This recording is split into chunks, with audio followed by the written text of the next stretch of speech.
Good morning, students.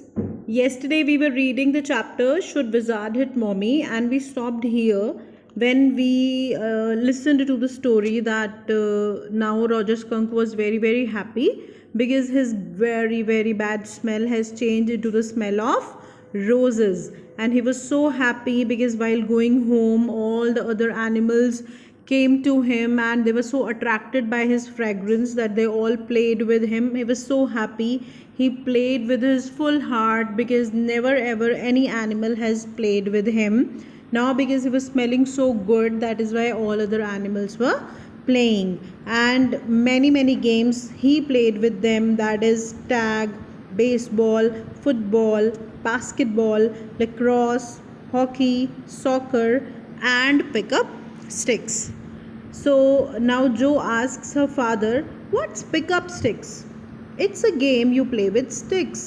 So he answers to his daughter that it is the game that one plays with the sticks. You can also see an image here in which different colored sticks are there. So these are pick up sticks. इससे खेला जाता है, कुछ कोई game होता है जो इन pick up sticks से खेला जाता है. So that was what he played.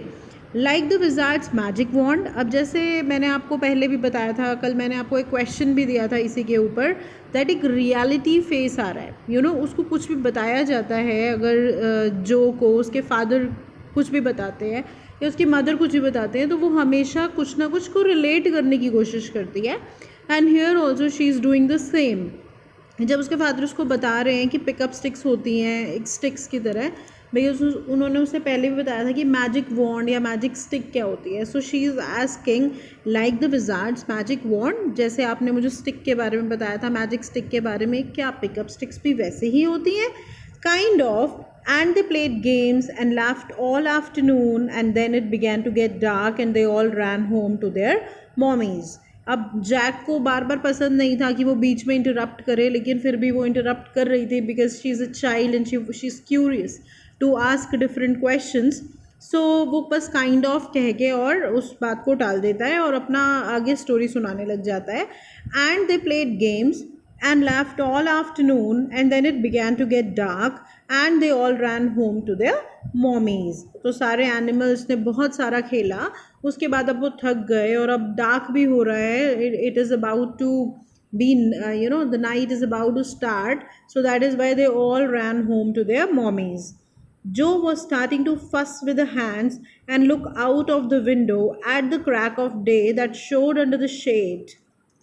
So now Joe was starting to fuss. Fuss means unnecessary excitement करना किसी भी चीज़ का, मीन्स ये सोचना कि चलो अब तो everything is over now, why somebody is telling me anything.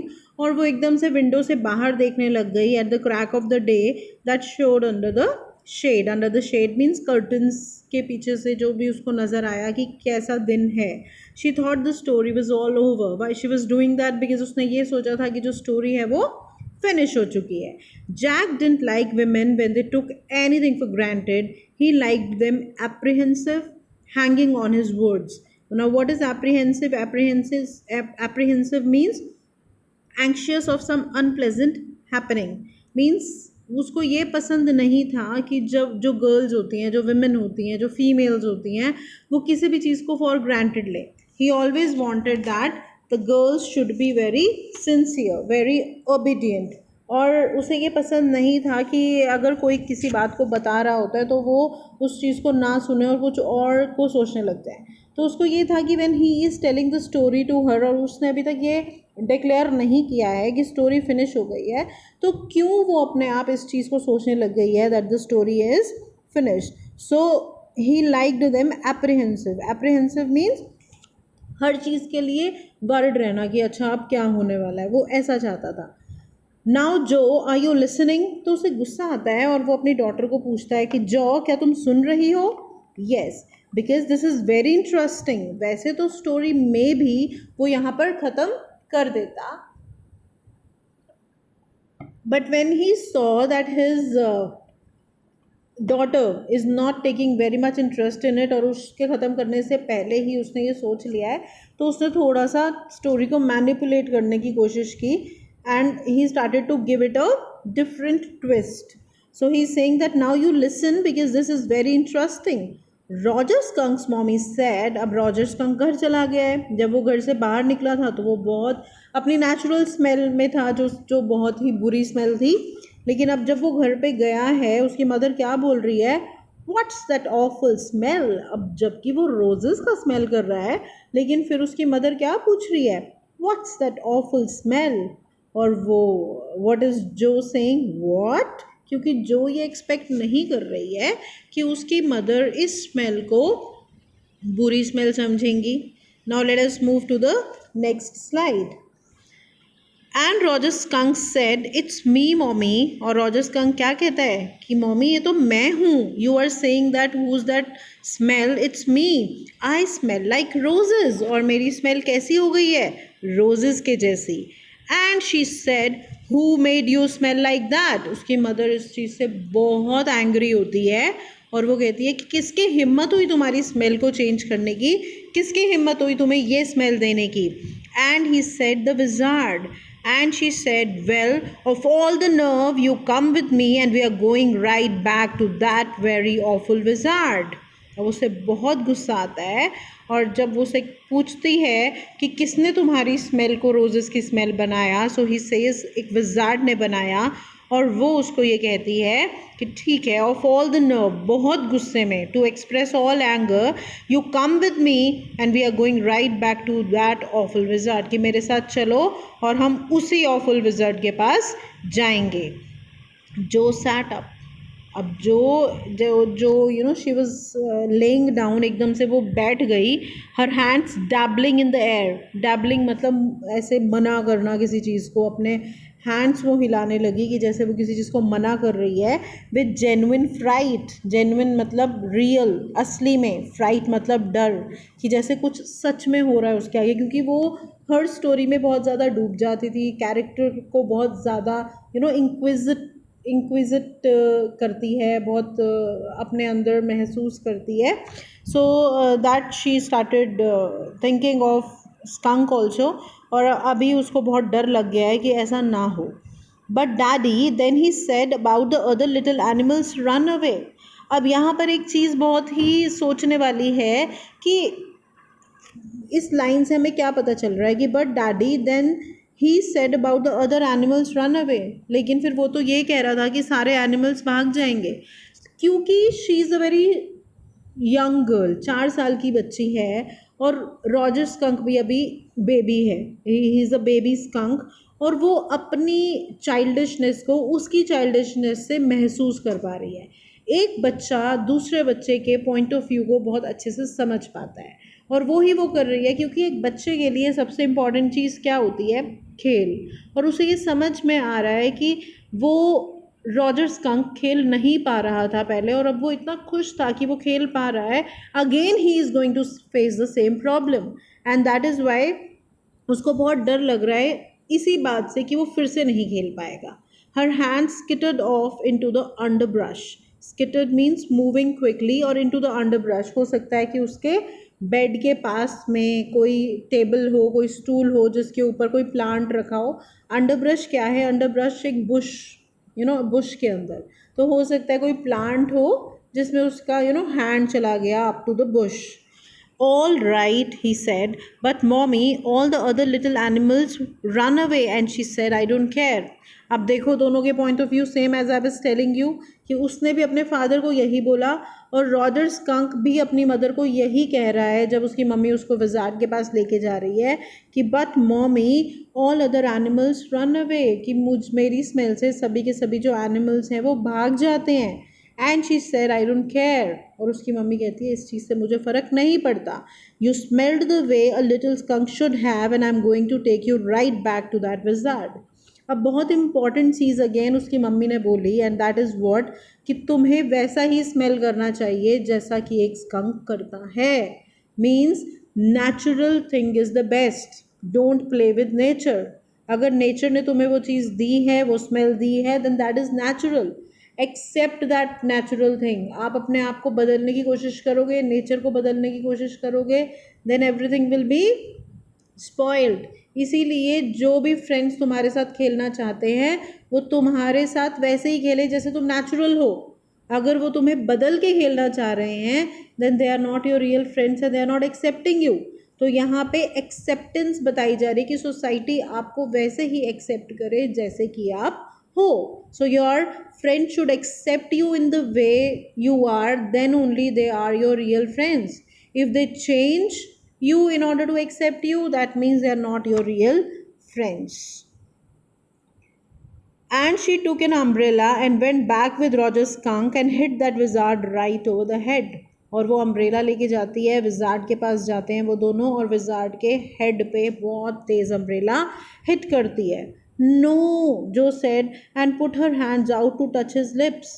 अब वो कहती है नो, मतलब वो ये नहीं चाहती कि फादर उसको ये स्टोरी इस तरीके से सुनाए, इसीलिए वो खुद भी नो बोलती है और फादर के लिप्स को टच करती है कि please stop here, I don't want to listen to it.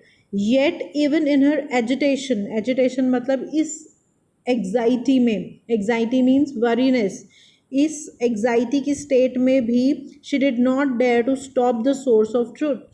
अब जो ट्रुथ है वो तो ट्रुथ ही रहेगा, अपनी इस एग्जाइटी में भी वो उसको नहीं रोक पाई. But an inspiration came to her, लेकिन उसके अंदर एक इंस्पिरेशन है. यहाँ पे इंस्पिरेशन क्या है? Here inspiration is idea, that an idea came to her. Then the wizard hit her on the head and did not change that little skunk back. और वो अपने फादर को बोलती है कि हाँ अब आप इतने में इसके बाद, क्योंकि जब वो ये कहना चाह रही है अपने फादर को, लेकिन उसके फादर रुक नहीं रहे हैं, तो एकदम से उसके दिमाग में क्या आइडिया आता है, हाँ तो विजार्ड जो है वो वापस मम्मी स्कंक के हेड पे मारता है और उसकी स्मेल को चेंज नहीं करता. दिस इज सेड बाय जो एंड नॉट बाय फादर. जो कह रही है कि हाँ इसके बाद ऐसा होता है, क्योंकि वो स्टोरी को एक वैसा टर्न देना चाहती है जैसा वो चाहती है, लेकिन जैक वो टर्न देना चाह रहा है जो उसकी स्टोरी है. Now let us go to the next slide. No he said, लेकिन बहुत ही एम्फसिस के साथ जैक ये कह रहा है कि नो, ऐसा नहीं हुआ जैसा तुम सोच रही हो. The wizard said okay. जब मम्मी स्कंक उसके साथ जाती हैं और विजार्ड को हिट करती है अम्ब्रेला से हेड पे और कहती है कि स्मेल चेंज कर दो, तो विजार्ड मान जाता है. And Roger skunk did not smell of roses any more. और जो रॉजर स्कंक है वो बिल्कुल भी स्मेल नहीं करता रोजेस की, रादर उसकी स्मेल वैसे ही हो गई है जैसे पहले थी, very bad. But the other little अब वो कुछ बोलने की कोशिश कर रही है, कुछ बोलना चाह रही है, लेकिन फादर उसको बोलने नहीं दे रहा. और what is he saying, what is Jack saying to him? Joanne, it's daddy story. और he saying to her, Joanne ये मेरी स्टोरी है और इसीलिए मैं अपने अकॉर्डिंग सुनाऊंगा.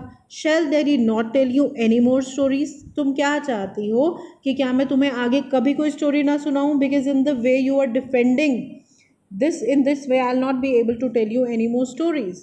Her broad face looked at him through sifted light.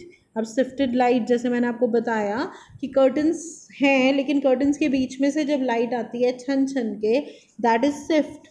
सो उसका जो फेस है उसके ऊपर वो लाइट पड़ रही है, अस्टाउंडेड, और उस फेस के ऊपर पड़ रही है. और उसका फेस कैसा नज़र आ रहा है? सरप्राइज्ड कि ये क्या हो गया, उसने क्या सोचा था कि स्टोरी कैसे एंड हो रही है. She was so happy and suddenly the happy ending of the story has changed.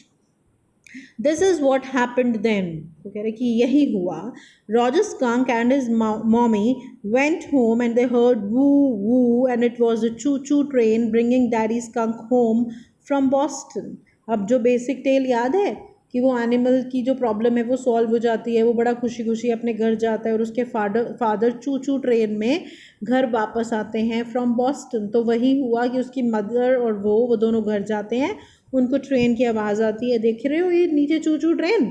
सो इस चू चू ट्रेन में बैठ के उसका फादर आ रहा है. And they had lima beans, celery, liver, mashed potatoes and pie oh my for dessert. तो बहुत सारी चीज़ें उन्होंने डिनर में करी और पायो माई उन्होंने डेजर्ट के लिए लिया. What is dessert here? This is dessert and this is a sweet dish. And when Roger Skunk was in bed, Mommy Skunk came up and hugged him.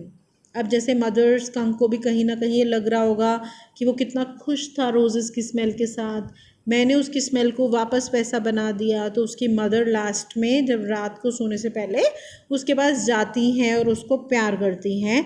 And hugged him and said he smelled like her little baby skunk again. बहुत खुश होती है और उसे बोलती है कि देखो तुम वापस एक बेबी स्कंक के जैसे ही स्मेल करने लगे हो. And she loved him very much, और उसने उसको बहुत प्यार किया. अब यहाँ पे जो मदर है वो अपने बच्चे को क्या मैसेज देना चाहती है? That don't ever try to change yourself. आपकी जो स्मेल है नेचर ने जो दी है उसका एक पर्पस है. As I have told you in the previous video also कि क्यों रॉजर स्कंक की स्मेल इतनी बैड होती है. बिकॉज उनके पास एक नेचुरल पावर है कि जब भी उन्हें कोई एनिमी अटैक करता है तो वो एक गंदी सी स्मेल रिलीज़ करते हैं जो जब उनके एनिमी तक पहुंचती है तो एनिमी उन्हें अटैक नहीं कर पाता because the smell is so bad. So she says to him that you have a natural smell and it must not be changed. और जो रॉजर स्कंक है वो बहुत ही ओबीडियंट बच्चा है और वो अपनी मम्मी की बात मान जाता है. And that's the end of the story. Now Joanne's father declares, Jack declares here that यहाँ पर स्टोरी फिनिश हो जाती है. It ends here. But daddy, अब इस एंड से Joanne is not happy. Joe is not happy, and she says, "But Daddy, what? Then did the other animals run away?" अब उसकी जो सुई है वो वहीं अटकी हुई है कि एनिमल्स के साथ वो खेल नहीं पाएगा. And she asks her father कि क्या अभी भी एनिमल्स उसकी स्मेल से भाग जाते हैं? पहले तो वो उसके साथ नहीं खेलते थे, रोजेस की स्मेल हुई तो थोड़ा सा खेलने लगे, तो क्या अब भी वो सब भाग जाएंगे? सो इसका आंसर मैं आपको कल बताऊंगी. And tomorrow we are going to read the story further. So I hope you all have understood the story. Bye bye for now.